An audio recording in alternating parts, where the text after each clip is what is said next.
Ah, there you are. I'm glad you could make it. Well, now you're here. Let's get started. Now, my name is Donald. I'm a grumpy old pedantic, grumpy old man. What do I mean by that? I guess I'm a stickler for correct grammar, pronunciation, all the things that go with grammar, like spelling, like punctuation, like correct sentence structure, which is actually the definition of grammar. I teach IELTS and the occupational English test. With respect to the OET, I am particularly skilled in delivering that to nurses. As a retired nurse, I have an expert knowledge of the kinds of answers that you need to give in an OET test. I'm also a specialist in medical terminology. But back to the IELTS, which is what this particular video is about. And we're going to talk about the speaking test. The speaking test goes for 11 to 14 minutes. It's in 3 parts. The first part is designed to calm you down. It's about general knowledge questions. The things that everybody, excuse me, the things that everybody knows. Everybody knows where they live. They know a little bit about the area that they live in. And these are the kinds of questions that you're going to get in part 1. Part 2 is all about you delivering a speech. Well, a speech answering the questions that goes for 1 to 2 minutes. A lot of students get caught up in topics. There's no point in getting caught up in topics. The topics don't matter, the questions don't matter. What matters is you putting the time in to learn the language. You need to, excuse me, I should have had a glass of water perhaps before I started. You need to implant yourself in the English language. You need to use it.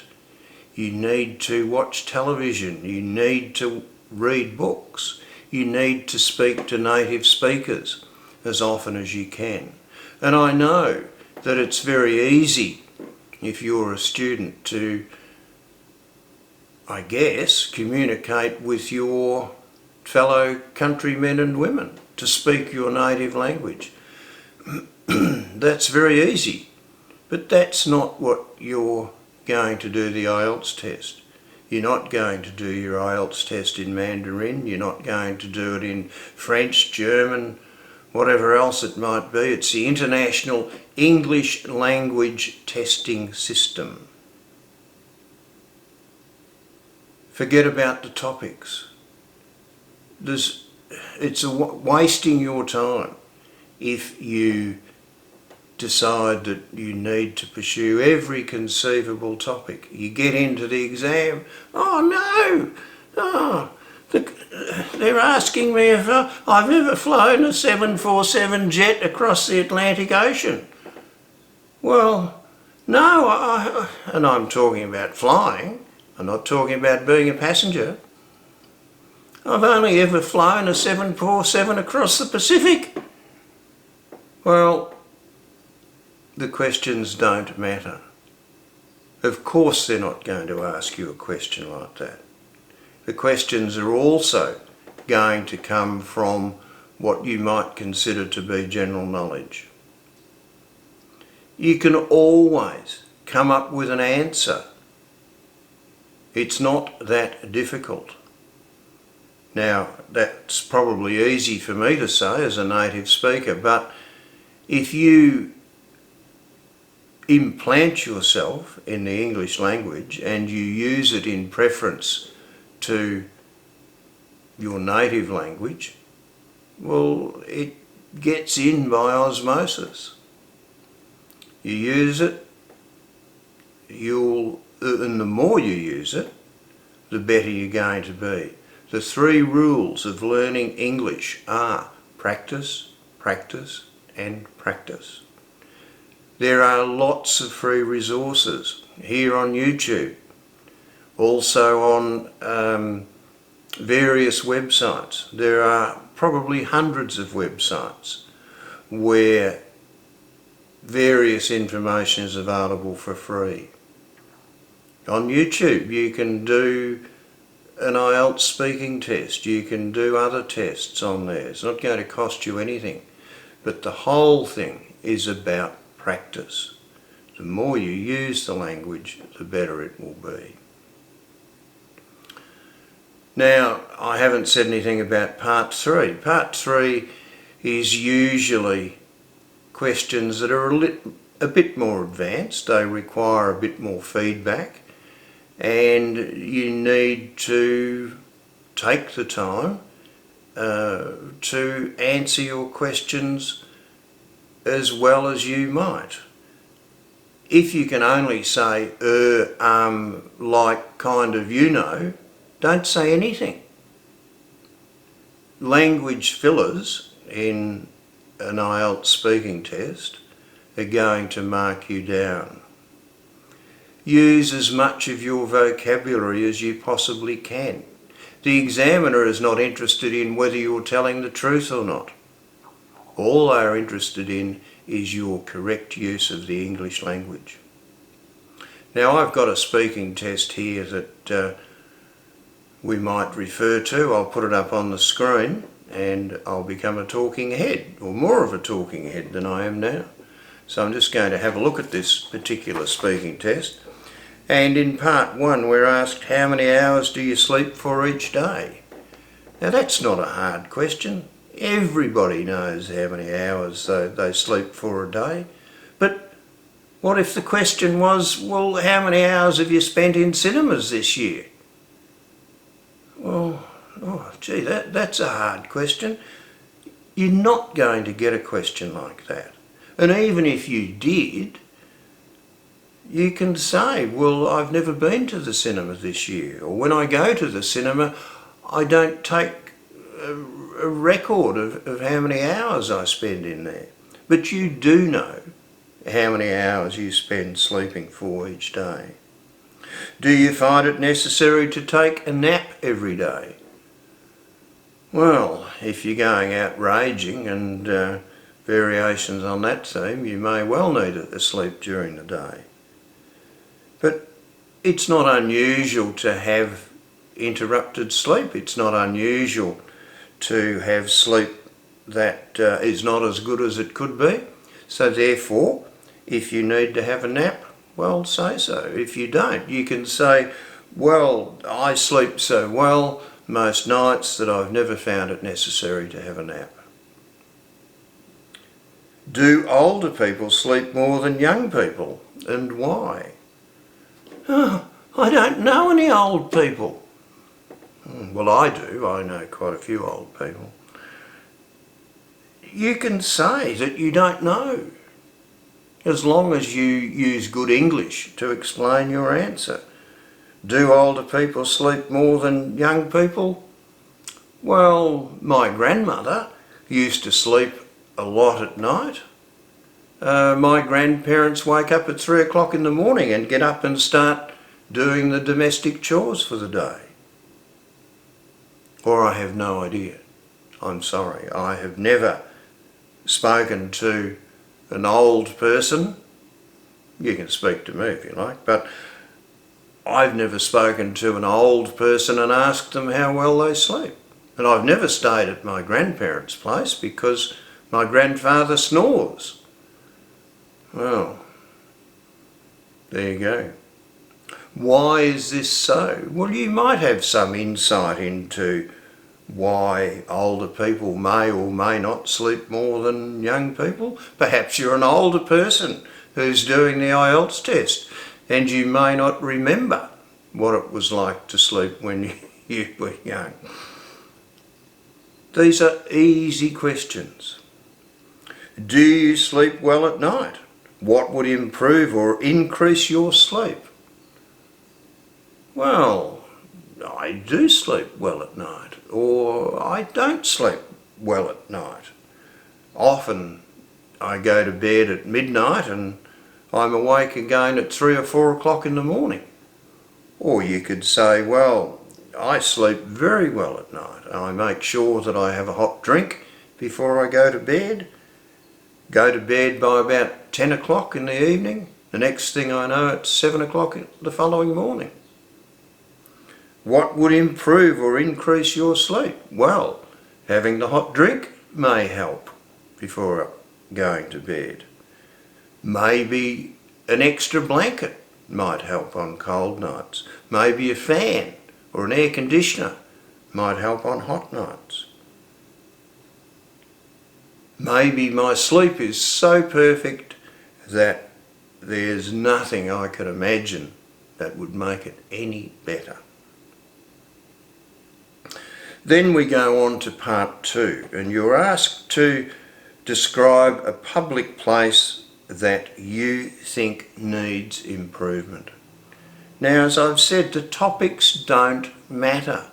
The topics are completely irrelevant.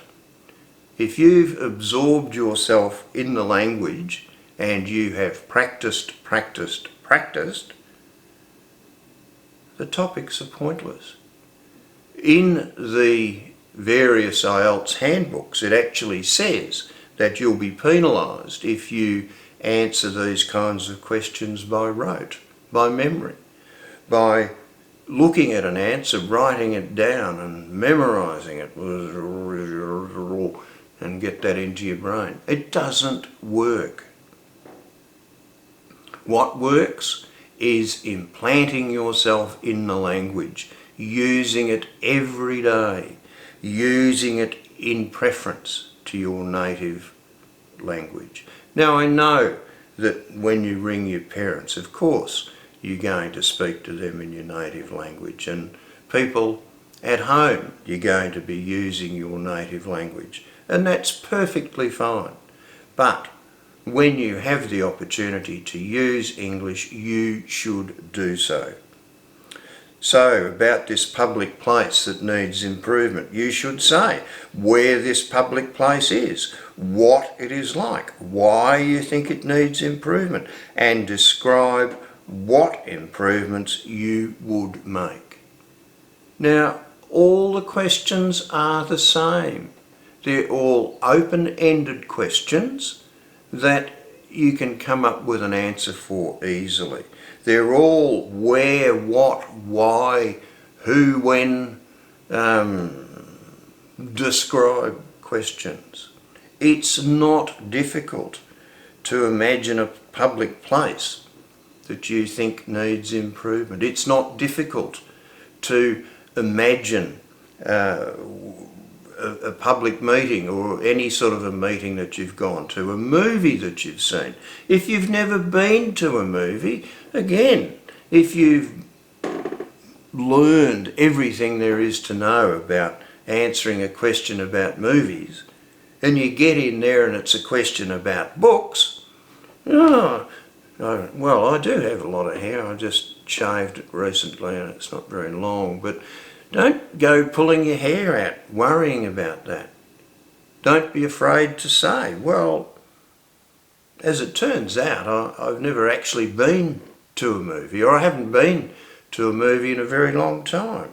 I haven't been to a public place in a very long time. But I do remember when I was at school, which is a public place, there were these particular problems with the classroom that I was in, etc., etc. Like I said, the examiner is not interested in truth. The examiner is interested in a coherent answer, using your vocabulary to the best of your ability and coming up with a plausible answer. Then we get into part 3. As I said in part 3, the questions are, well, they require a little bit more thought. Not a lot, but they do require some sort of to and fro question and answer between you and the examiner. And I need to speak about the examiner. Don't be afraid of the examiner. The examiner is not there to criticise you. The examiner is not there to make your life difficult. The examiner is there to record your answers, ask the questions. But the other thing to remember about the person that you're in the room with, they're not actually the examiner, because they're not going to give you the mark. They're going to record your answers, and someone else is going to pontificate or examine your questions and come up with a mark for you. So no point in being afraid of the examiner. Public places. Are there many public places in China, Australia, Germany, Spain, etc.? Any country that you can think of, whatever your home country might be. Or doesn't necessarily have to be your home country. It could very well be Australia, England, or wherever else you're doing the IELTS test. And of course you can think about anywhere. If you can't remember what your homeland is like in respect to public places, because maybe you've come here as a young child and you're doing this IELTS test in order to get some kind of registration or some kind of entrance into a university or advancement in your employment or whatever else it might be.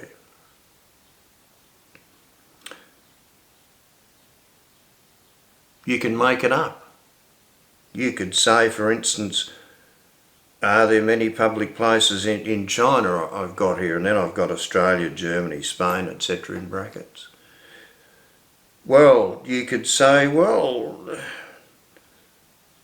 I'm not sure about the public places in whatever country it might be, but I've been looking at the moon a lot lately because it's been a full moon, and I imagine that on the moon there would be lots of public places because there's nothing else there.